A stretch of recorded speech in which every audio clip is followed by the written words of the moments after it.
Welcome to this explainer. Right now, we're diving headfirst into an investigative journey, digging deep into banned apocryphal texts and ancient linguistics to deconstruct what is arguably the most famous story ever told, the Garden of Eden.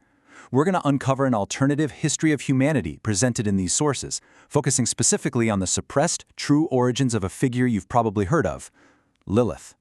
Let's jump right in. Okay, so we have to start with a massive, glaring contradiction that sits right at the very heart of the mainstream Garden of Eden story.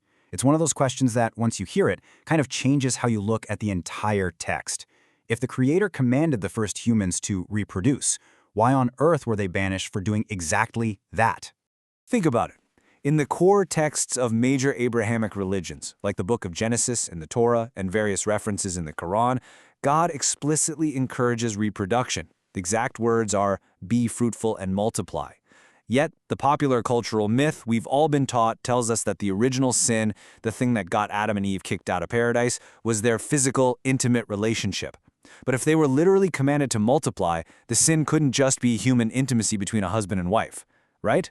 It had to be something else entirely. To figure out what that something else was, our source material actually looks at the ancient etymology of the texts themselves. We've all heard the story of the forbidden fruit from the forbidden tree. But in the ancient languages of that region, the word for tree, like the word shejere in Arabic and Ottoman Turkish, also translates directly to family tree or bloodline. So the text might not be warning against eating a piece of fruit at all. They might actually be warning against mixing with a forbidden genetic lineage. And when you connect the linguistic dots, this wild pattern emerges. The Arabic phrase used in the Quran for the forbidden act is la taqrabu, which translates to do not approach or do not establish a relation. The source points out that this shares the exact same root as the word akraba, which means relative or relation. So the forbidden tree likely referred to establishing an illicit relation, or essentially interbreeding with a specific forbidden group. Well, if normal human intimacy was allowed, who was the other party in this forbidden act? Which brings us to the missing piece of the puzzle, a character completely scrubbed from mainstream doctrine, the missing woman, Lilith. According to ancient esoteric sources, Lilith was actually Adam's first wife, and she acted as the other half of this highly controversial, forbidden relation.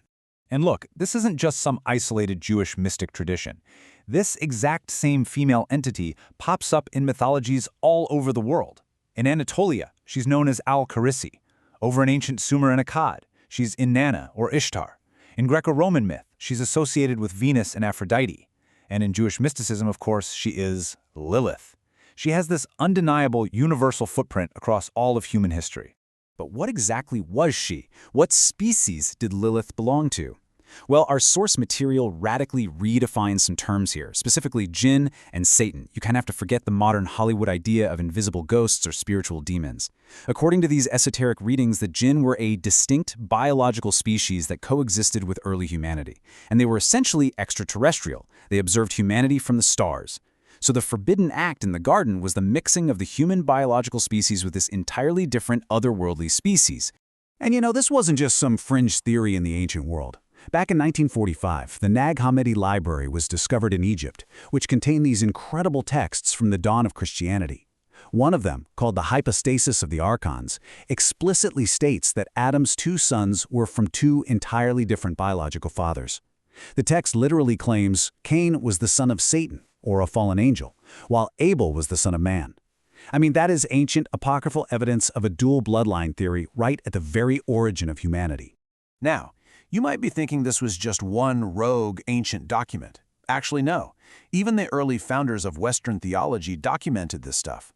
Take Tertullian, living between 155 and 240 AD, one of the main founders of Western Christian theology.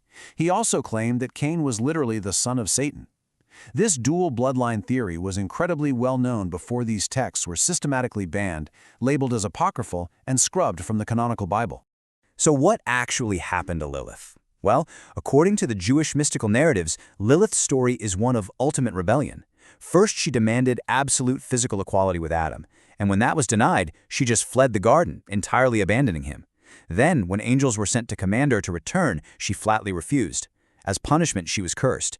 In turn, she vowed ultimate revenge, transforming into a mythological terror who would steal human seeds to create her own hybrid children, and specifically target human newborns. That right there is the origin of the child-stealing demon myth that you find in cultures worldwide. If we follow this timeline forward, we can literally trace the path of this hybrid bloodline. Starting from Adam's time, this mixing of species led to the birth of the Nephilim, the giants that are briefly mentioned in Genesis. Now, mainstream tradition says Noah's flood was sent to completely wipe them out, but our source points to esoteric texts claiming that this hybrid bloodline actually survived the Great Flood. They continued to walk the earth, even popping up in Islamic scholarly commentaries as the giant Unugolu Uch.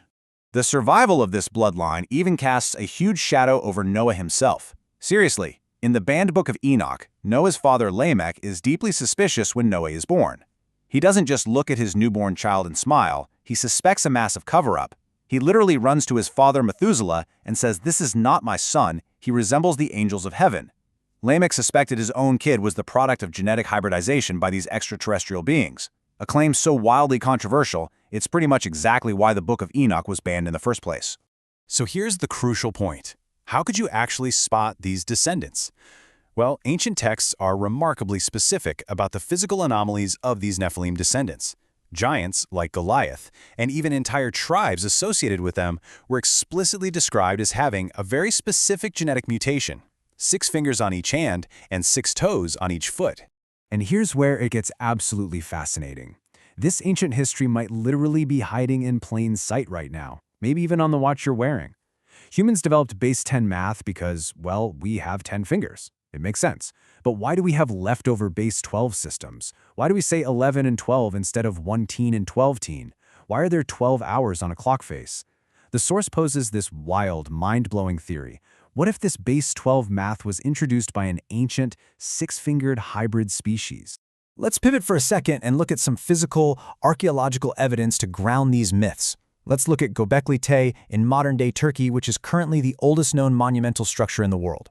Our source brings forward some unreleased, localized claims that Göbekli Tepe wasn't just some generic ancient temple. Instead, they argue it was an early center for the Ishtar and Lilith cults, a site specifically dedicated to the mating rituals and the reproduction of this alternative bloodline. But what makes Göbekli Tepe even more mysterious isn't just what it was, it's how it ended. It was completely thriving as an ancient cult center. Then, seemingly in a single day, it was abruptly abandoned. But the people didn't just pack up and leave. They intentionally buried these massive, intricate stone pillars under literal tons of rubble, dirt, and stones, which begs a massive question. What exactly were these ancient humans trying to bury and hide from the future?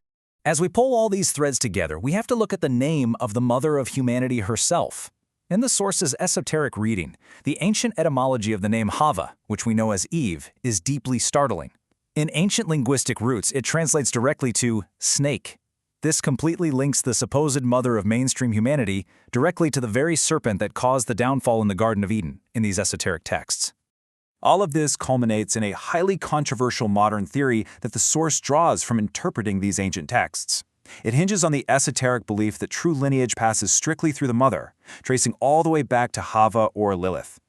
According to the source's interpretation, this is why terms like goyim are sometimes used in obscure mystical writings to view outsiders not just as folks from different religions, but as a completely separate biological species. The source posits a fringe theory that this distinct bloodline covertly influences modern financial and media systems today. Now, to be clear, we are simply mapping the source material's extreme interpretation of these ancient myths here, explaining how they are used to fuel modern esoteric theories. Which leaves us with this final, lingering question. We've traced a hidden history from the Garden of Eden through banished texts, 6-fingered giants, and buried temples, all the way up to modern systems. If these scrubbed ancient texts are right about the existence of 2 distinct human species from the very beginning, which bloodline is writing the history we read today? It's absolutely a question that makes you want to look at everything we've been taught just a little bit closer.